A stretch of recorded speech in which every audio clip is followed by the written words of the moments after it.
So we've got the car on our dyno now. We're quite lucky to have our own dyno for things like this, and we are mapping the car. Previously, it just had a bit of a stage one kind of map, which was 225 horsepower. It had a high flow cat downpipe, an air intake, and a catback exhaust. We're now looking for a bit more power because we can, and we're carrying a bit more weight. So we've put some Skunk 2 Ultra 1 cams in, some RDX 440 injectors, Tegiwa exhaust manifold, and that same intake. So we're hoping to see 250 or a bit more. On these cars, they've got a balance shaft in the sump, which we've actually kept on. So we know if you remove that, you get a bit more. But for now, that's on there, and we'll go do some mapping and see where we can get to. Another thing we've done is the guys at Area Motorsport fitted us a set of M Factory short ratio gears. That's in the car now, as well as a two-way plated LSD. In circuit racing, you'd use a 1.5-way plate LSD, or even sometimes a helical LSD. The 1.5-way means that the diff locks more in acceleration than in deceleration, whereas a two-way that we've got now locks as much in acceleration as deceleration. So that will help on uneven surfaces and with low grip. And then the ratios, instead of going with the cheaper option of just changing the final drive, the worry about doing that is because the size of the pinion changes, you end up making it weaker because the ratio is smaller. So we've kept the standard final drive, the crown wheel and pinion, and then gone with a set of M Factory gear ratios. This has made it drastically shorter just by doing a road test, I could tell that. So when we go to Brands Hatch, it'll be interesting to see what speeds we're actually doing in what gears. As I said, I think it's going to be quite a lot different than when it was a circuit racing car. But with rallying, you never really get up to the same kind of high top speeds. This also helps to make the car faster because the gears are easier for the engine to turn.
Let's go rallying, Mitch.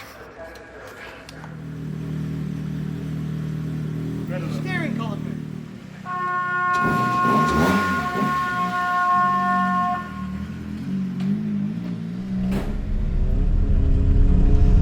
So here we go. Going up down the pit lane for time attack for practice. We'll see what the car feels like. Obviously got no real idea at all. We've just weighed it. It's 1,300 kilos without driver. So with the power that we've got, 243 brake horsepower, it makes it bang on the power to weight that it was, so 175 brake per tonne. So in theory, we should be able to do the same sort of lap times as previously, but obviously we're not sure what suspension and everything's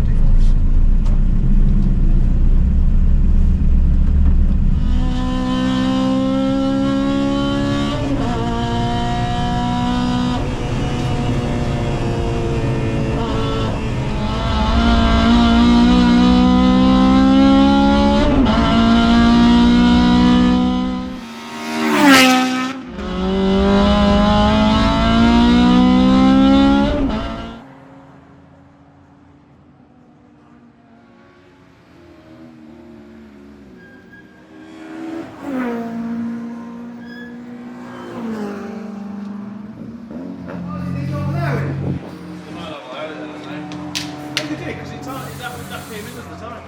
Yeah, but that's the time. So, we're at Brands Hatch for Time Attack in the FN2 rally car.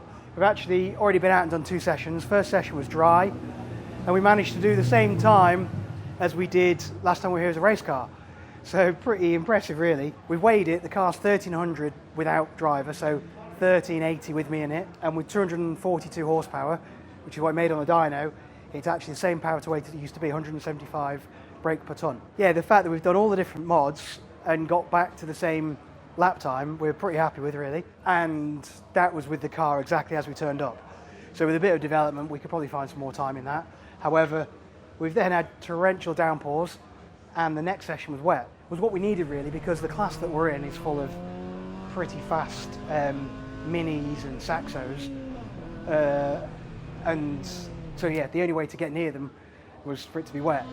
So we actually finished 3rd in that last session overall, which was pretty good, and the car in the wet felt amazing. So in that wet session, I had a little bit of an advantage because I knew some wet lines around here.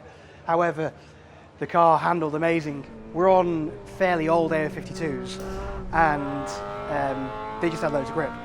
So obviously when there was complete standing water, there was a couple of rivers running across the track where it aquaplaned, which was a little bit exciting. But generally on the wet track, there was enough grip to drive. Obviously nothing like when it was dry, coming out clear ways, it was understeering and as you'd expect for the wet, but it was more than manageable and really enjoyable. So yeah, I'm not sure what this afternoon's going to be like. It stopped raining now, but I think it's set to rain all day, so hopefully it does, and hopefully we can pull out some decent results and go and enjoy the car. But it's proven to be some good testing. We've gone, so this morning on the rally dampers, because they're so softly sprung, we went up on all the settings to the harder settings. We're now in the wet and we've softened everything off again. So yeah, see how it performs. We were able to get temperature into the tyres, which is obviously another bonus. So we'll just keep flying around and see how we get on. There's nothing. Oh, it's green. Green must be good. Green must, yeah.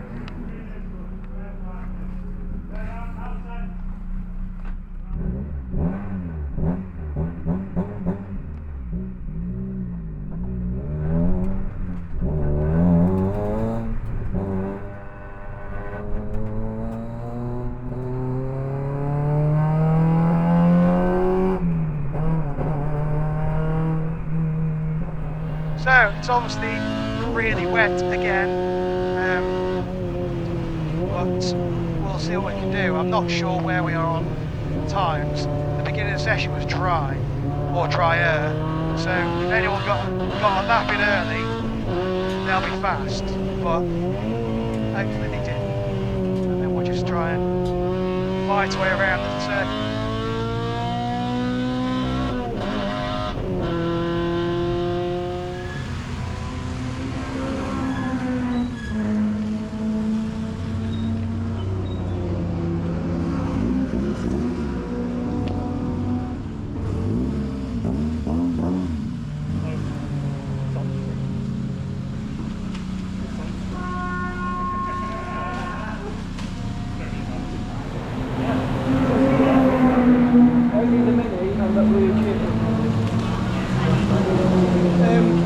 Yeah, down here, there's an actual river.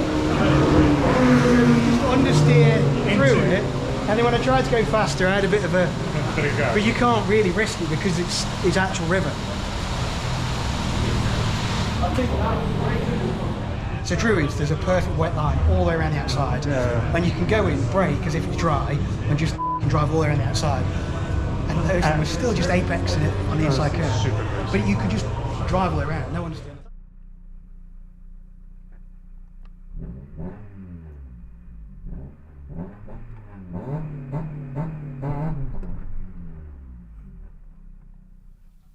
So, line up for the final.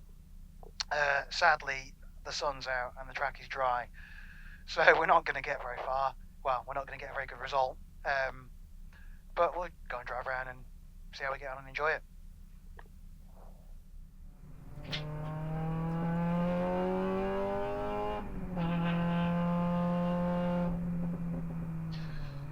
So it looks like a completely dry track.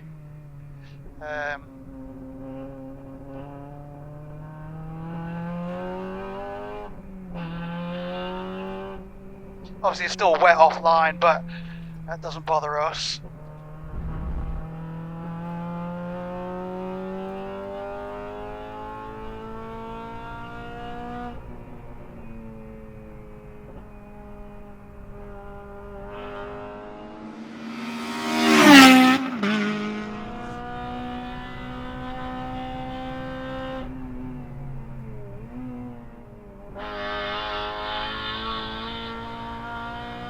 So much grip through there with the M factory diff.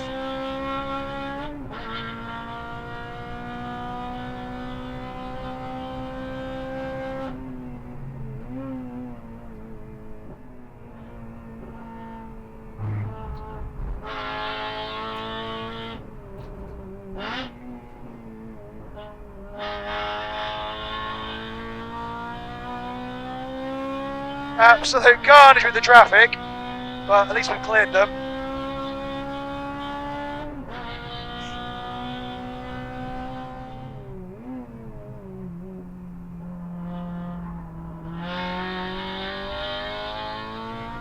Tyres are probably overpressured now.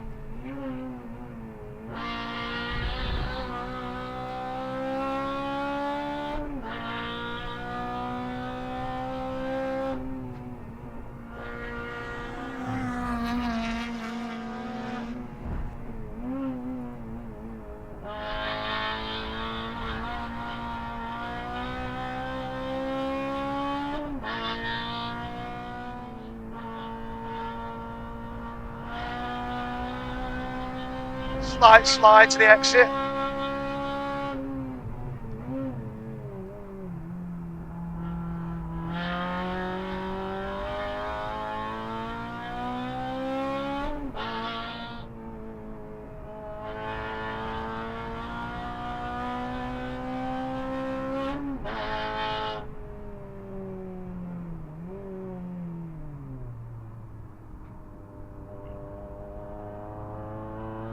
So, that's the end. Been brilliant fun, really.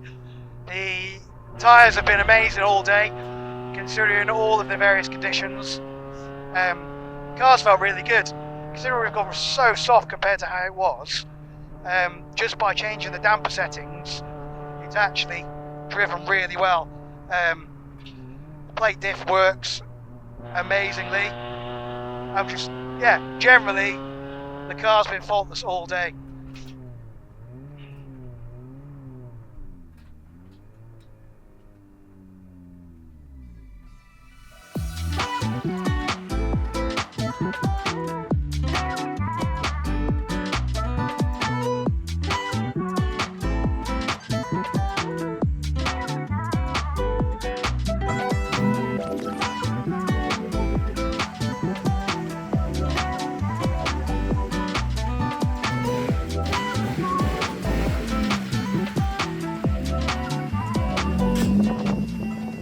So we've got back from Brands now, had a debrief and got the car back out of the lorry.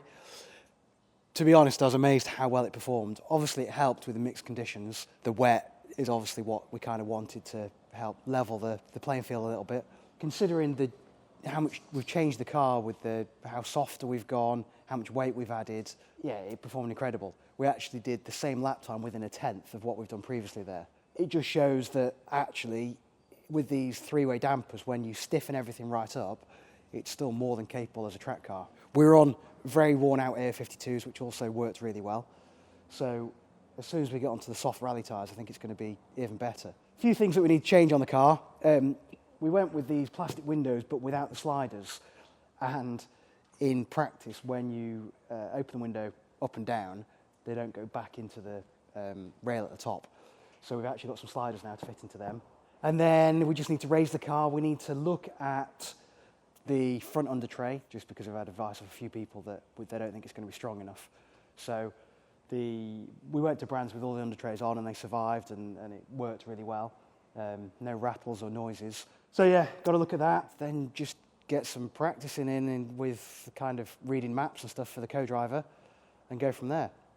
So we've got 3 sisters in less than a month now. which we're really looking forward to. We've stacked all the trailer out with all our spares. We've got the gazebo, the ground sheet, everything ready to go. So early Sunday morning on the 13th of October, we'll be going up to Three Sisters for our first rally. So we've now got our light pod and our lights. We're actually going to start selling these lights. The LED headlights that are being used are obviously massively expensive. So we've managed to find some that seem to be quite good. Obviously, we've already upgraded all of the standard bulbs to LED, so they're bright. Fitting these as well, and hopefully it'll work really well.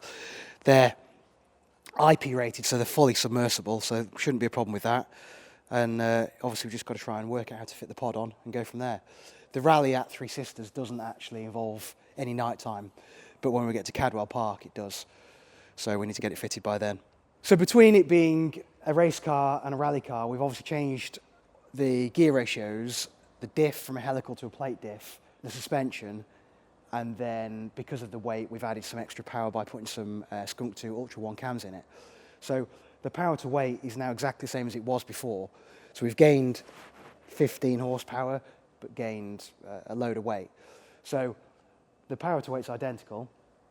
The gear ratios have helped with getting the power down to the track. We've lost 13 mile an hour in fifth gear, so basically all of the ratios have come down. But the most amazing thing was the diff. So we had a M Factory helical race pack, which worked really well. Like they're a controlled diff for things like Type I Trophy. They're used in racing Hondas, so they're a really good diff. However, we've now gone to this two-way race pack. Two-way plate diff, which is incredible. I noticed it most out of clearways at Brands Hatch, the last corner onto start-finish straight. And you were able to just go full throttle from the apex, and it just drove around the corner. There was no understeer. It was incredible. With it being a two-way, you also noticed on the braking that it was locking as well. So especially braking into Paddock Hill, you could feel it locking there. So I'm not sure if that's going to be an advantage or disadvantage. I was told that that's the way to go with a rally car, so we'll see. All right, well, thank you for watching episode 3. Episode 4 is going to be our first rally at Three Sisters. So we're going to try and document the whole day from start to finish to explain how you go about doing it. So, yeah, thanks for watching, and please like and subscribe, and I look forward to seeing you on the next episode.